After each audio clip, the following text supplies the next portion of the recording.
เอาสบายดีทุกท่านในมื้อนี้จะมาเว้าเรื่องการเรียนภาษาอังกฤษทุกคนอาจจะบ่เข้าใจเรื่องการเรียน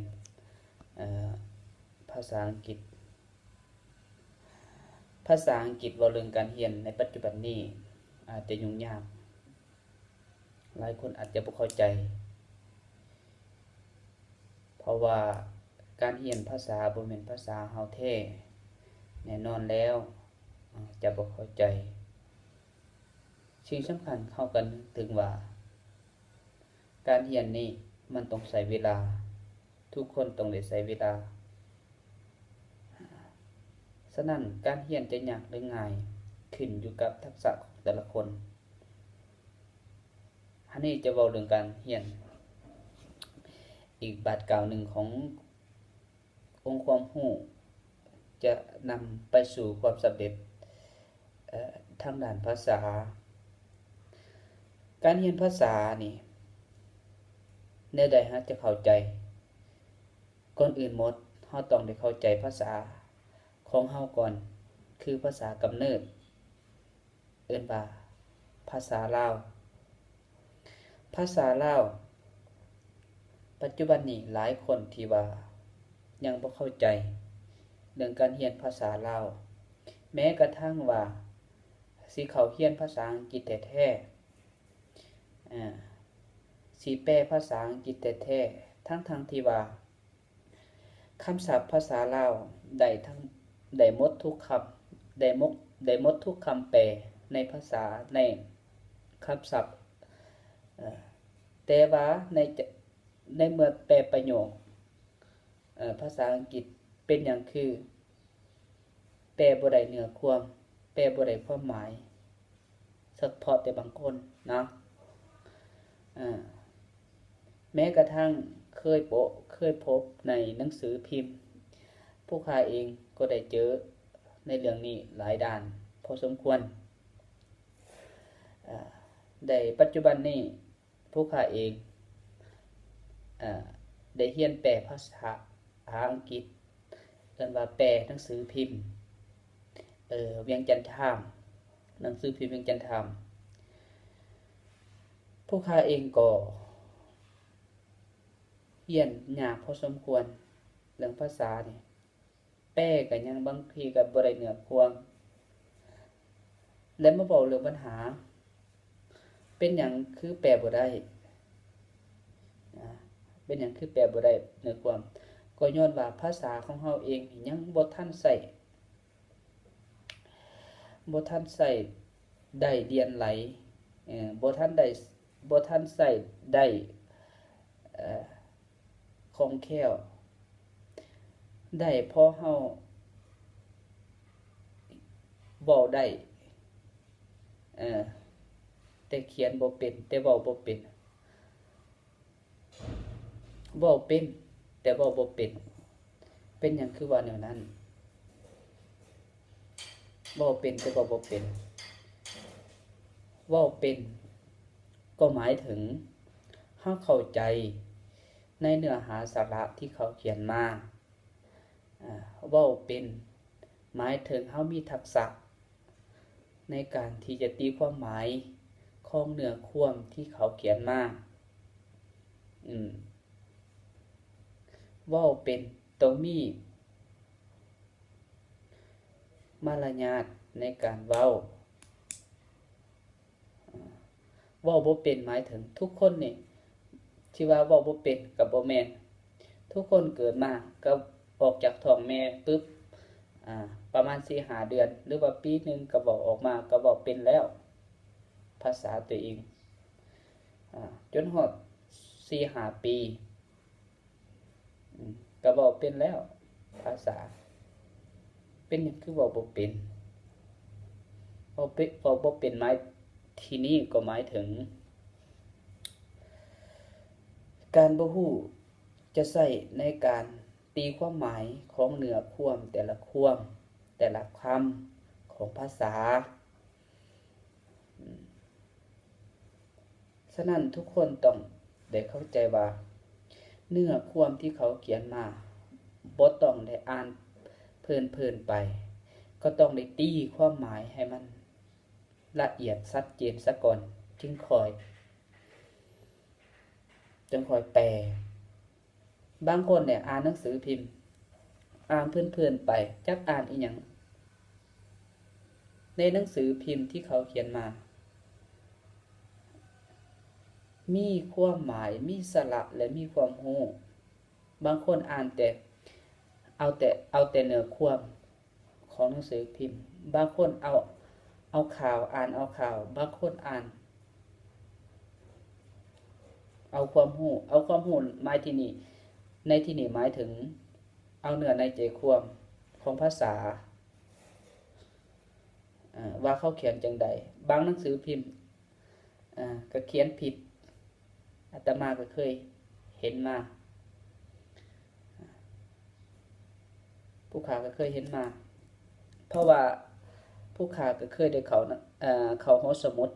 มาหลายครั้งนับบ่ถ้วนแล้วในนครหลวงนี่ในนครหลวงวิจันทร์อ่านหนังสือพิมพ์นี่แต่ละหอสมุด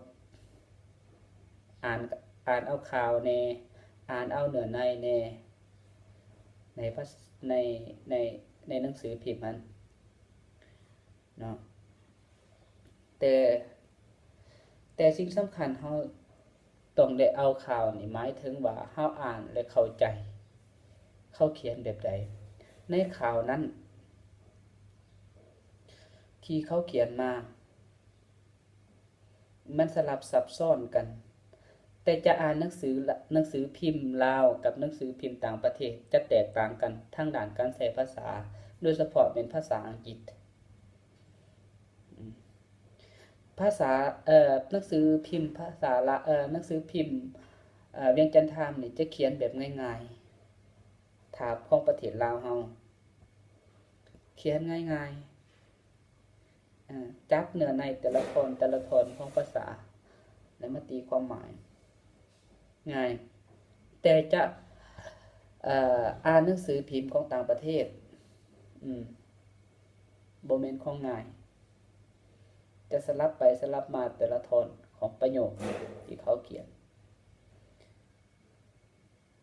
อ่าน4-5 เทื่อบางทีก็ยังบ่เข้าใจว่ามันเว้าอีหยัง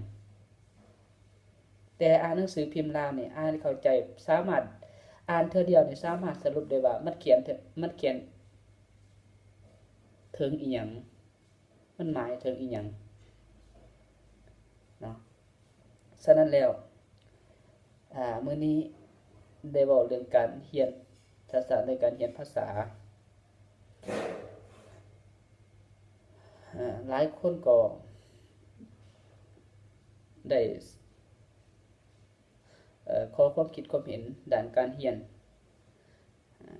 แต่อาตมาเรียนนี่ภาษาอังกฤษก็ได้หลายปีอยู่แต่ว่าการที่เรียนภาษานี่จะเรียนปี1 2 ปีหรือว่า 2-3 เดือนสิให้มันได้โดดเป็นไปบ่ได้เนาะเป็นไปบ่ได้ค่อยบอกโลดเป็นไปบ่ได้ถ้าคนที่ว่ายังบ่มีพื้นฐานจักดีโอ้ยให้ง่ายยากคนที่มีพื้นฐานแท้ๆเข้าเรียนระดับท็อประดับอินเตอร์มีเดียตก็ยังบ่ได้เรื่องการแปลเนื้อความของภาษาเนาะฉะนั้นแล้วอย่าไปท้อและอย่าไปถอยกับการเรียน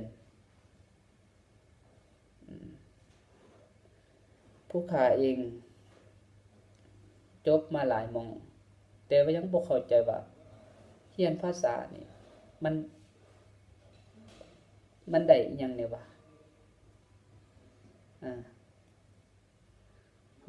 ขังตำอิดเด้เรียนทุกมื้อเขียนศัพท์แต่ละศัพท์จมศัพท์ออกมาแต่เฉพาะเรียนแต่ศัพท์อันนี้มาเว้าเรื่องว่าการเรียนศัพท์ภาษาการเรียนแต่จมศัพท์นี่จมศัพท์และแปลศัพท์แต่ละศัพท์มันบ่คือกันในแต่ละความหมายศัพท์เดียว ศัพท์เดียวสามารถที่ว่าจะแปลหลายความหมายในเรื่องการเมืองคือศัพท์เดียวนี่จะแปลได้ต่าง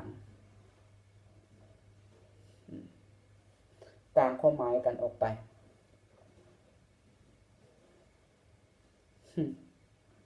คือตัวอย่างว่า interesting interest เนี่ยถ้าในธุรกิจแปลว่าดอกเบี้ย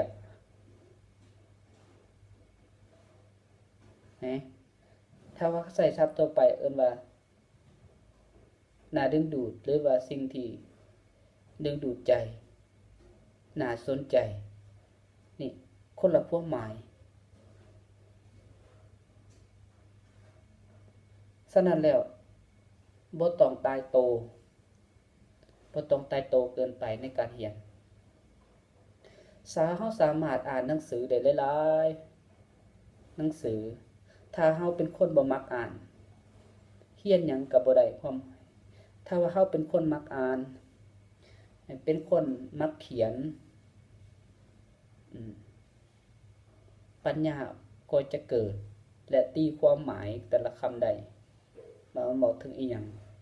ถ้าเฮาเป็นคนบ่มักอ่านนี่จะเรียนเท่าใดแฮ่งหายยุ่งเท่านั้นแม่นอยู่นี่สิว่าแม่นอยู่เรื่องการประสบการณ์ของแต่ละคนถ้าเว้าเรื่องประสบการณ์นี่เรื่องเวียกนี่จะบ่คือกันการเรียนประสบการณ์นี่หมายถึงการได้เฮ็ดตัวจริงการได้เรียนรู้ตัวจริงการได้เฮ็ดตัวจริงแต่ด้านทฤษฎีแต่ด้านความคิดด้านการบริหารถ้าว่าคนบ่ได้อ่านแท้ๆการบริหารอาจจะยุ่งอีกน้อยหนึ่งบ่ว่าบ่ยุ่งหลายก็ยุ่งน้อยคนที่มักอ่านเนี่ยไปอ่านนั่นอ่านนี่ด้านการบริหารสามารถใส่ความคิดเจ้าบ่ได้อ่านหนังสือนี่บริหารได้คำว่าบริหารได้บ่หมายความว่าบ่ได้บริหารได้แต่จะบริหารได้รับองค์กรยังไงได้บ่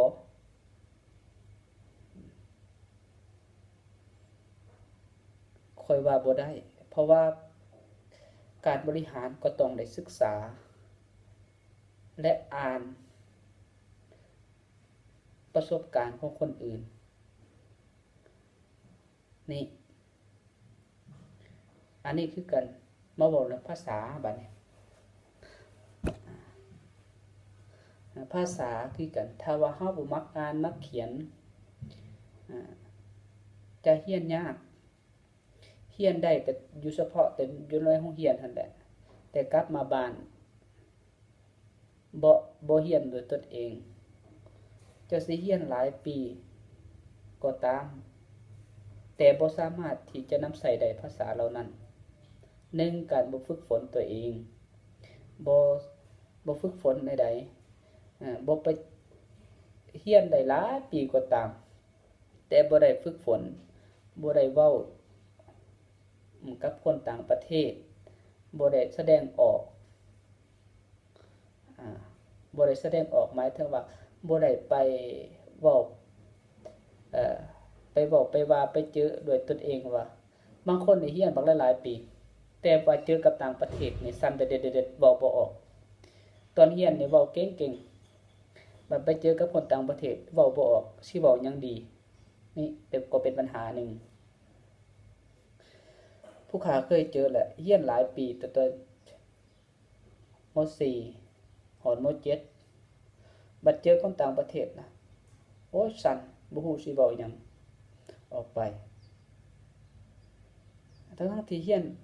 คำศัพท์นี่โอ้ยได้หลายพอสมควรอยู่เนาะ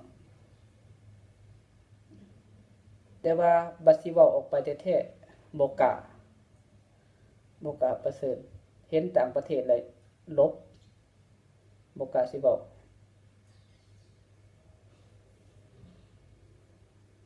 อันนี้ก็เป็นปัญหาหนึ่ง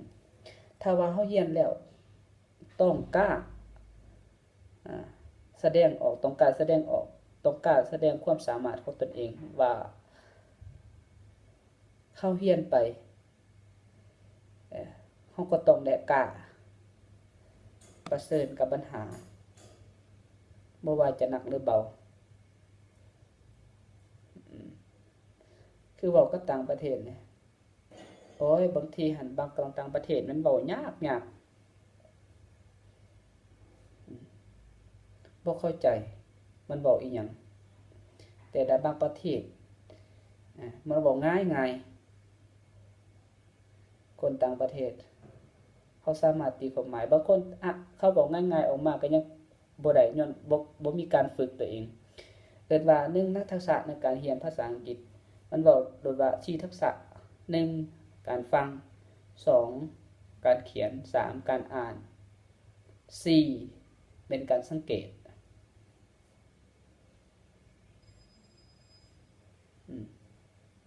ถ้าเว้าในการสังเกตปึ๊บต้องมีคำที่5ทักษะที่5คือการจดและบันทึกนี่เนาะผู้ขาเองได้เรียนอยู่ในห้องนี่แต่ละมื้อฟังมันเว้าฟังข่าวฟังเรื่องการเว้าสนทนาอันว่าบางสนทนาด้านการเมืองสนทนาด้านข่าวอื่นๆคือข่าวต่างประเทศมันเว้าอีหยังเพราะว่าสื่อออนไลน์ปัจจุบันนี้ YouTube Facebook หรือว่าเรดิโอของต่างประเทศเฮาสามารถฟังได้หลายสื่อแต่ว่าปัจจุบันนี้คนเรียนนี่ขี้คร้านหลายกว่ามักง่ายเอาแต่การเล่นเป็นใหญ่คือโทรศัพท์นี่โทรศัพท์มือถือต่างๆนี่มีเบิดทุกคนแต่เป็นหยังบ่ใช้ให้มีประโยชน์เนาะอันนี้หวังว่าเว้าส่ำนี้หวังว่าจะทุกคนจะได้เข้าใจเรื่องการเรียน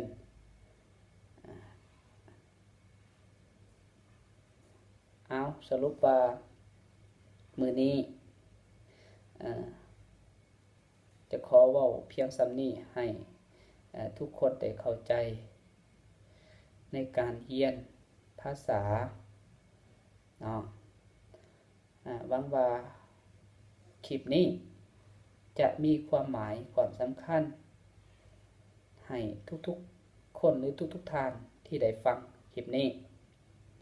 เอาไปนำใช้ไปปฏิบัติเว้าง่ายๆในการเรียนภาษามี5เว้าง่ายๆบางกี้นี่ในโรงเรียนเพิ่นเว้าว่ามีแต่3ทักษะที่สัก4ทักษะแต่ว่าผู้ขาจะเอาอีก5ทักษะให้ท่านไปนำใช้ทักษะที่1คือการอ่าน